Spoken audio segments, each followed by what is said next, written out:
Wannan fim din ni ne na rubuta shi kuma ni na bada umarni kuma na fito a ciki na kamfanin mu ne na 2 Effect. Fim ne bahaushen labari wanda ya faɗakarwa akan zaman lafiya tsakanin mata,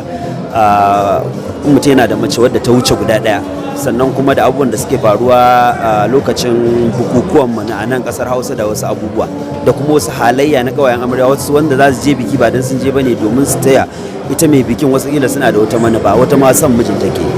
Shikenan Yakubu Muhammad, ko zaka mana alƙawarin cewa idan an gama haska fim din nan kwarai da gaske zamu zo mu zauna, ai ka san lokacin ne ma ka kalli fim din mutane ka ji ra'ayoyin, saboda haka zaka iya bayani sosai. To shikenan, mun gode, thank you so much. Masu kallon mu kun ji bayanin da Yakubu Muhammad ya mana kenan yayin da nake hire shi yake cewa insha Allah ya mana alƙawari zai sake dawa, za mu kasance tare shi yayin da zamu ji ra'ayoyin jama'a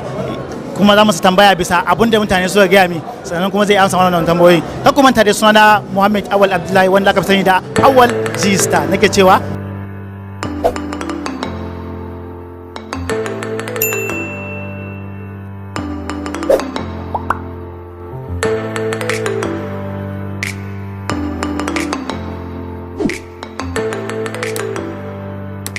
kada ku manta danna subscribe, sai ku danna kararrawa domin hakan zai ƙara mana ingancin samun followers ɗinmu na YouTube. Mun gode.